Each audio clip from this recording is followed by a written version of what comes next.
Welcome to Our People Speak, the program produced by Danakanaga here in Fairbanks. Today's show for the month of June is on fish wheels, and we're very honored to have someone that knows a lot about fish wheels, how to make them, how to use them. Charles Wright, welcome. Thank you. Before we start into our questions about fish wheels themselves, could you just introduce yourself a little bit to our audience, please? Yes, my name is Charlie Wright. I'm from Rampart. Peggy Wright is my mother. The late Edward Mayo and Catherine Mayo are my grandparents. Late Bob Rogers was my father. I grew up in between Tanana and Rampart, fishing, hunting, and trapping my whole life. And then when it comes to fish wheels, when and how did you start learning about fish wheels?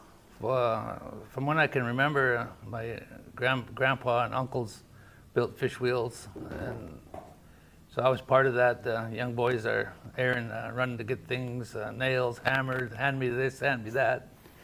So it's been part of my whole life. Can you talk about a little bit about the usage of fish wheels by families and communities in Alaska? Because our audience is not just in the state of Alaska, but it's nationwide, worldwide. Folks tuning in to hear about these different topics. So could you give a little bit background about the fish wheels? Well, from what I hear from my elders, the fish wheel has been in Alaska for about 100 years. Turn of the century, 19th century, they started showing up in Alaska. I think they were used down in like the Columbia River first. My great-great-grandpa, Alcat Mayo, is the one that brought it to our area first in Rampart. And the stories I hear the elder tell that was a kid at the time said that when he started building one, or trying to build it and figured out what he had seen him on that river before on his way north. He started in Canada, then ended up in the Rampart area in his later years. And when he started building it, the people of Rampart kind of chuckled at him because they told him that's not going to catch fish. Because everybody was netters and fish trap users and spear users. So when he started catching fish with it, everybody ran to cut poles and gather logs to try to build the same because it worked so well to catch fish. 100 years ago, there was a lot of fish in the Yukon River and the contributaries. So the Rampart area has a narrow, deep rock river. It's a perfect area for fish wheels. It would catch a lot of fish. Yeah, you could only run a fish wheel for so long because there were so many fish that the box would overflow. Wow. Yeah, we'll talk about the processing of the fish in a few minutes, but could you kind of explain exactly what is a fish wheel when you talk about a fish wheel? Okay, a fish wheel is kind of a fish trap that is powered by the river, the flow of the current. And they have paddles on it that catch the water and start to turn in. It's two baskets that have a chute in there that when it dips through the water and comes up, it has a chute that angles towards a box on the raft. And when they catch a fish in there, and when the basket goes up, the fish slides out of the basket into a box that holds the fish until you come back to get them. They have a little container on the side of that basket that waters the fish to keep it cool and keep the bugs and the birds off. So it's a really efficient type of fish trap that catches a lot of fish without manpower. So it's a real good thing, a genius contraption, really. Mm-hmm. Now, you just mentioned logs were used for fish wheels. Can you describe how one is built and what other materials are used? Yeah, the hardest part for the people out in the bush was to find the wire to put on the baskets. You make a pole frame with small spruce poles, mainly white spruce and black spruce. Some people use tamarack because they bend pretty easy. I guess it's kind of what you live around and what materials, what kind of trees you have where you're at. Mm-hmm. And we use drift logs off the river, great big ones, longer than the fish wheel by about, I'd say, probably 4 feet in the back and at least 12 feet in the front of the fish wheel to make that fish wheel float good. Put 4 or 5 on one side and 2 or 3 on the other, and cross pieces. And then the fish wheel is put on uprights in the middle of the raft, so it can spin in the middle of that raft like that. And they push it out in the water to where it's deep enough for the basket not to hit bottom. And they tie it using the cable most of the time. Back in the day, they used hemp rope, anything they could find, telegraph wire. When I was a kid, one time we braided 3 telegraph wires together to make it stronger, strong enough to hold a fish wheel. Mm-hmm. So you basically used what you could find in your area and what you could afford at the time. And then the current of the river just keeps it in constant motion. Then. Yeah, you have 2 baskets and 2 paddle arms, one on each side. So when the basket has boards on there, so when the basket goes down, current hits it and pushes it. Then the paddle goes in the water and it just keeps it spinning continuously, keeps fish sliding into the box. So how long does a fish wheel last? I mean, do you have to make one every year? Or? When I was a kid, we had to build baskets every year because we didn't have equipment. Sometimes when we build a really nice one, we would carry that fish wheel up the bank, take the baskets off the raft, and set it on the beach so the wind and the sun could dry it up for a little while and make it lighter. Then we'd get enough people to carry it up and put it in the willows so we could reuse it again the next year. But as time went by and all the villages got tractors in the village now, I have a fish wheel that's like 15 years old and it's still sitting on the bank ready to use. We put elevators on there so we could jack the fish wheel way up in the air. And excuse me, don't have to cut nothing off, the paddles or nothing. So you slide it back in the river, push it to your spot, tie it up to a cable and push it out, start running it. So you talked a little bit about the spot that you put a fish wheel in. How is that area determined? Is it by the families, by the community, or what do you look for someone that may not know where you place a fish wheel? Well, you need really deep water, and you need to be on the side where the fish run. The fish will bounce off the certain bends of the river. On a bend, taking a sharp right, they'll come through that bend and they'll hit the beach, and then they'll bounce off and they'll go left. And it has to be deep and swift, like a steep bank. So, and you try out places near where you live. Yeah, you move that thing around until you find the best spot. Sometimes it's right in front of the camp. Mm-hmm. You're so lucky that you find a good spot right next to the camp where you could just check it with a canoe. You don't need a motor. People that don't have motors in the past, when we were young, just check it with a canoe. You cut the fish right on the beach there, so you don't have to have gas or a motor and have friends checking on you. Mm-hmm. But it's if you're lucky, you have a spot close to the camp. And some people have to go over 10 miles to their fish wheel because they don't have one close to their camp. So when you say camp, you're talking about a family's fish camp. Yeah. In the summer. Yeah, the family fish camp is where we went. When I was a kid, we went to Grandma and Grandpa's fish camp near Rampart. And we stayed there almost all summer. We were lucky to go to 4th of July when I was really young. They wanted us there working and learning. That's where we learned what's right from wrong. We learned the whole process of taking care of dogs, taking care of fish, not wasting. We all rotated through the chores.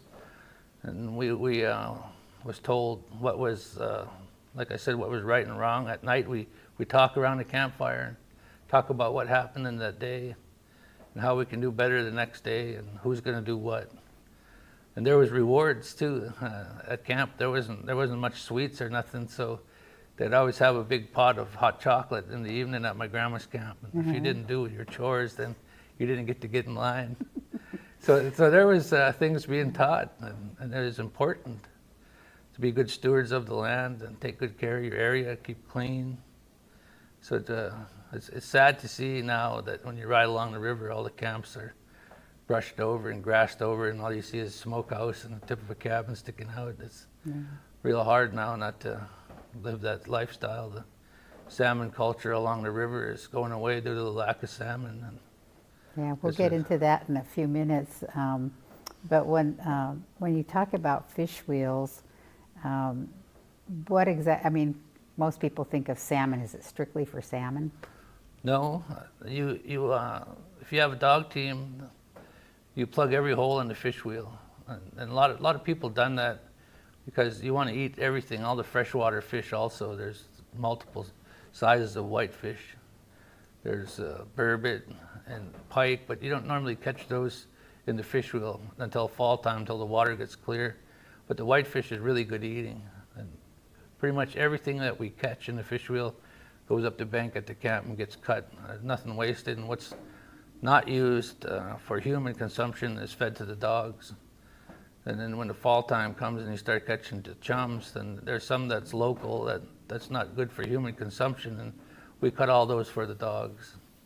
Dogs were a big part of the camp life and life when I was a kid. Everybody had dogs. So when you were growing up, how many fish would you get every day in the fish wheel? And could you just walk us through, how many you got, and then the whole family would help out cleaning the fish and putting them away or drying them? So in the spring when we first got to camp, we just catch mostly the local fish, the whitefish, and then the start of the run, King Run would get there and start catching 1 and 2 a day, and those were just for eating, for enjoying, until the numbers got more. Sometimes the box would run over. Sometimes there'd be 50 to 100 fish in that box, and they were huge fish.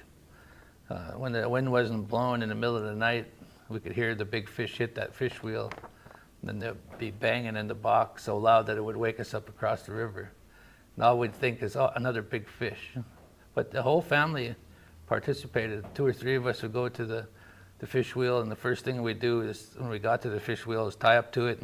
We had a pole on the fish wheel that we'd check the depth of the water and check it to the basket and make sure that the fish wheel, if the water's going down or going up, we have to adjust the wheel so it'll do as best it can. You want the fish wheel to run like a half a foot above the bottom so that the fish don't sneak under. There's also a lead, what we call a lead, going from the fish wheel raft to the shore, made of poles, so it's like a fence. So the fish coming on the inside of the fish wheel, between the fish wheel and the beach, were led into the wheel so nothing could escape. So that way we could catch as much as we needed. And then sometimes when the fish got running thick, we could only run the wheel for so much time a day, so many hours, because it would be too much. You could only take care of so much fish. And the river was just full of fish when I was a kid. My grandma's camp is on a high bank, and the river's really narrow there. So you could literally see the run coming, the pulse of fish coming. The front one, they'd be jumping in front of it. You could just see them and smell them when they go by. There's an island right above my grandma's camp, and when they salmon feel a change in direction, like the island will make the water different than the normal open channel. So that the leaders will actually, the front runners of the fish salmon pulse would actually jump out of the water to see which way to go. I didn't know that from my grandma's camp. We could see them doing it all the time. They're constantly jumping there. And the biologist told me way later in life that they were looking to see where to go because of the change of the current. So they're really intelligent how they go back to where they spawn at. So they're a lot smarter than we think, I'd say. Could you talk a little bit about the process once you caught the fish, and you said the whole family gets together to work on them? What exactly do you do? So 2 or 3 of us would go to the wheel, like I said, check the depth, push it out or pull it in to adjust it. Then we'd take all the fish out of the box, and we'd bring them over to the camp. And if there's a lot of fish, we always have 2 gutters. Gutter is a log with legs on it and a slot cut in there so the fish can sit on it, and that's where you cut the head and the guts out. And then clean it in the river, and we put it in the tub. So if we have a lot, we have 2 people doing that. And there's always one little kid there with a little pot or a coffee can collecting all the hearts, because this is going on early in the morning, at 7 in the morning. So the hearts are going to be the breakfast meat with the pancakes and eggs. So that was one kid's job, to do that every morning, to be down there to collect those. And they did it really, they were happy about it because that's one of the favorite things to eat that tastes the best. Everybody loves fish hearts. Then we bring them up the bank, and the elders of the crew, the grandma, uncles, they'd start filleting. One would start making a brine to salt the fish in. One would start cleaning the poles. A couple would fillet. Then we had the strippers start.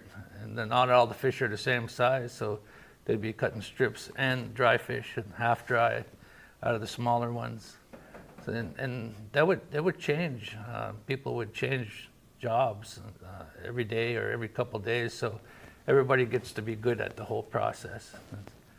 So the kids, the younger kids and the teenagers, they start with the whitefish and start practicing with those. And when I raise my own kids now, they're all adults now. When I was raising them, I tell them they can't make a mistake, so they keep lifting them up and not push them down at the learning table.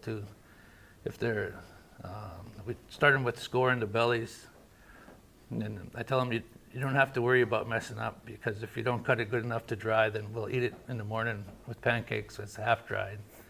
So they got so excited when they see that on the table. They're so proud. Look, my fish I cut, they say.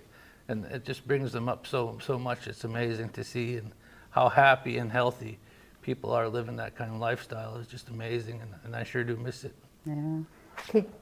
When you were cutting the fish, I mean, you know, every summer there's always flies and mosquitoes and gnats and everything. How did you deal with that? Because I know they're attracted when you're starting to cut the fish. How did families deal with that in their fish camps?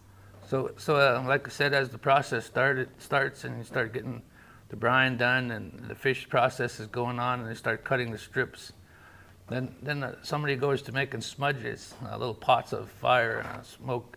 We use driftwood and cotton bark, and they cut grass. They pull grass with a pair of gloves and use a knife, and they pile grass on the top of that little fire they make in the smudge pots, and it keeps the bugs down. You have to hang the strips outside in the wind. They call it a day rack, until they get a little skin on them, a little dryness. They're not wet no more. So the bugs are really attracted, the flies and the bees. Bees love to eat salmon. So that smudge pots are really important. You have to put them upwind, so the wind changes all the time. So there's a couple people just steadily working those smudge pots so they don't get no maggots on the fish. They call them blowflies, the baby worms that the flies lay on them. So really have to keep an eye on it to keep the fish good for human consumption. Now you talked a little bit about the fish. When you cut the fish, nothing is wasted. You mentioned fish heads, and some may go, ooh, but that's, you know, there's a lot of good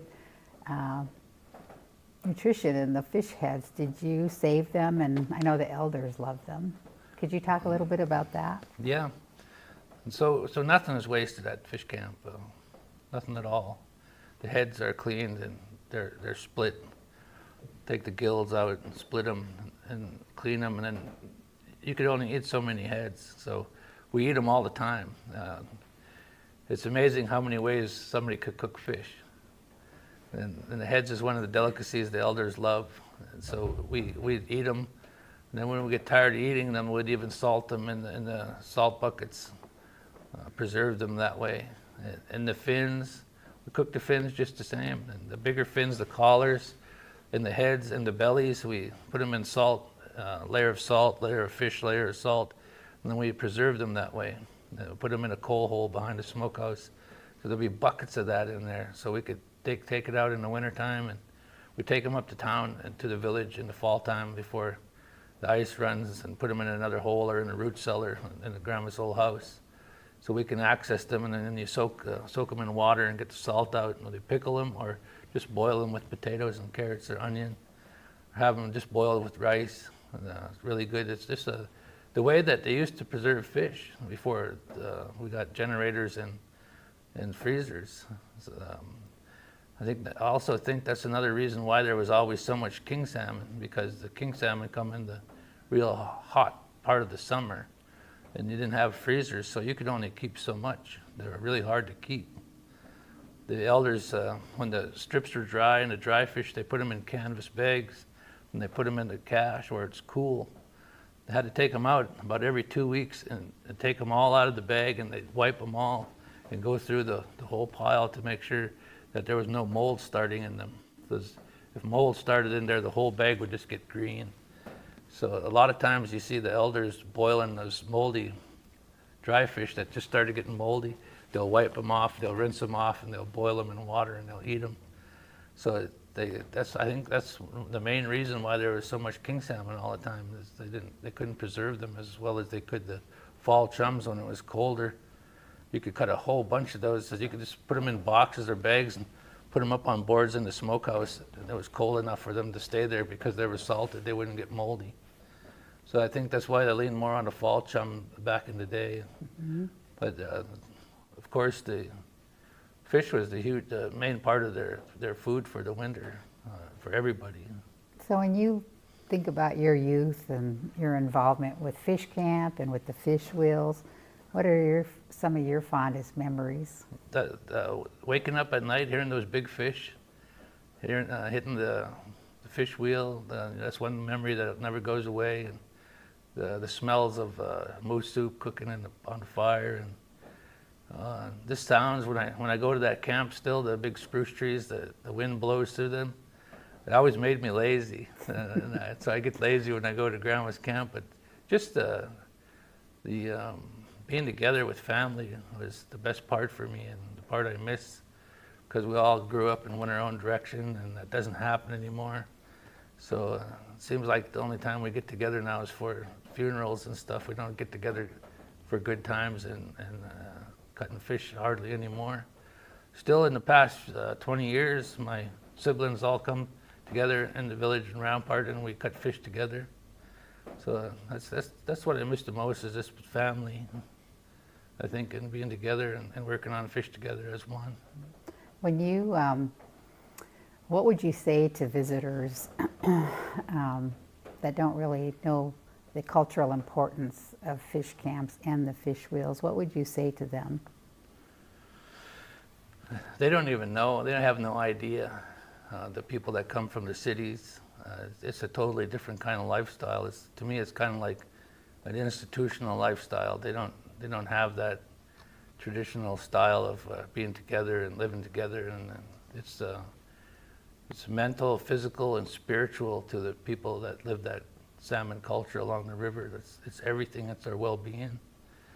And I just say that it's the most important thing to me, but it's really hard to make them understand it and explain it to them, because they haven't ever lived it.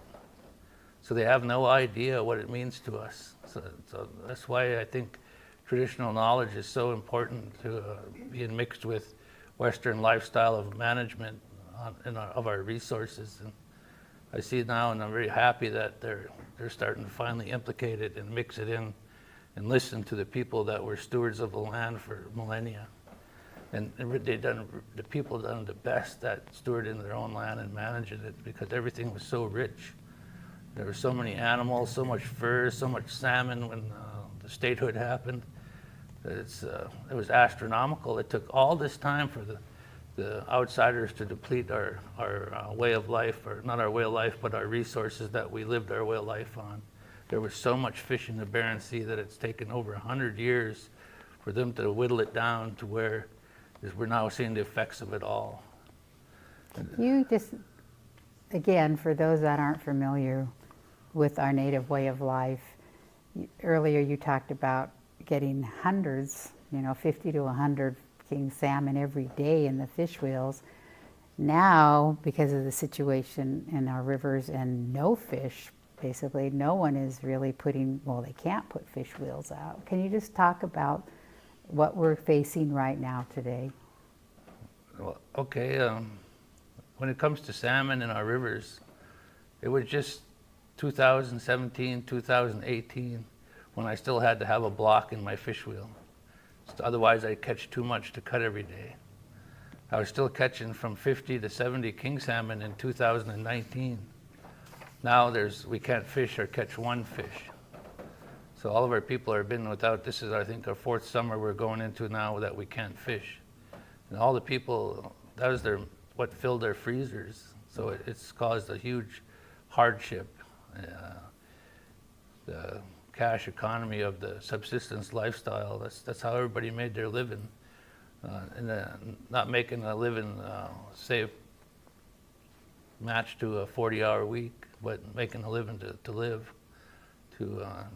We bartered, we traded with that, and so it spread out. And one smokehouse fed 5 families easily. Our smokehouse fed more than that. For us not to have our fish is a total loss of our culture and our way of life and our livelihood and our well-being. It's real hard. What would you say to the youth about the resources now, fish wheels, summer fish camps, what would you like them to know or think about? Well, I think in order to continue our traditions, we really need to pay attention to our culture camps, try to stay involved, try to talk to elders. I think elders are really important going into the future.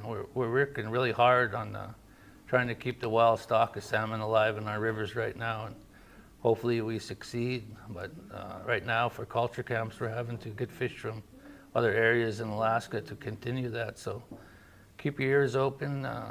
Try to get involved in the fisheries and learn as much as you can from elders and maybe even school. I see there's a lot of young'uns getting interested in trying to be part of what's going on with our fish right now. And it's a real tough time. So Charles, you mentioned that even though we are in challenging times, you still go out yourself and teach anybody about how to make a fish wheel. Could you talk a little bit about that? Yes, I volunteered in the past to help people learn how to build a fish wheel. I'll go to culture camps, to any individual camp, to any village. There was quite a bit of interest before the fish crashed in learning how to use a fish wheel. People like to, even on the Kaikouk River, they were asking me, "Do you think a fish wheel could work over here?" And I said, "Yeah, the fish wheel catches the best in the dark because the fish can't see it." And now we're building fish-friendly fish wheels that have mesh and foam in the chutes so that the king salmon don't get hurt. So we have to release the king salmon and the chums that are in trouble now. So if we want to fish for freshwater fish, we have to build a fish-friendly fish wheel to accomplish that. So things have changed, and I like to say too that different parts of Alaska and different rivers use different size and different shape fish wheels. So and I build and build fish wheels for our area and the interior that work on our rivers, and I try to do the traditional steamed bend bows with the round bows in there because they're beautiful, and that's the way I was taught. When I go to teach somewhere, I give them a parts list before they leave the city in the spring to get the staples and wire, the chicken wire to put in the baskets. And I tell them when they get to their camp to cut 100 poles and then collect 7 good straight logs and a couple spars. So when I get there, everything goes really smooth, and I can help them get it built and on a raft and to the spot where they want to run it and actually see it run before I leave. So it's a really good pleasure. I was tricked into learning how to build fish wheel when I was a kid by my stepfather. He told me and a friend that was spending the summer in Rampart. A friend was spending the summer with us fishing and learning and enjoying Rampart in the summertime, and he told us that he'll pay us to build a fish wheel. So we worked hard at night after we're done with chores. It took us about a month, a couple hours here and a couple hours there. And when we said we're done, he was happy. He'd check our work every time we worked on it. If we did something wrong, he'd tell us, "You have to change this." And he was happy that it was finally done, and so we said, "Okay, we're done. We want to get paid now." And he gave us $20 a piece, and we looked at it, and we said, "Where's the rest?" He said, "You ate it." He said, "Now you know how to build a fish wheel. That's the greatest gift of all, and the best pay that you could get." So we looked at each other, and then we agreed, and we went on. So now we got that knowledge now. And now you're teaching it. Now I'm teaching it, and he was that kind of guy. He wouldn't show us. He even trapping in the wintertime, he'd make me learn and think like the animal, and so do it myself to learn, so I wouldn't forget. That's what he would tell me. So I really appreciate that. Appreciate him for teaching me that way, so I wouldn't forget. So I'm able to pass that tradition down now. Well, we really appreciate you coming here and talking about fish wheels. Before we close, is there anything you'd like to add? I just like to say again to the kids to really pay attention, and if you're interested in your culture and your traditions, to go to culture camps and ask questions and talk to your elders and try to do what you can to be part. Well, thank you so much for being with us today on our show, Our People Speak, and thank you for joining us. This is the June episode of Our People Speak from Tanakanaga. Thank you.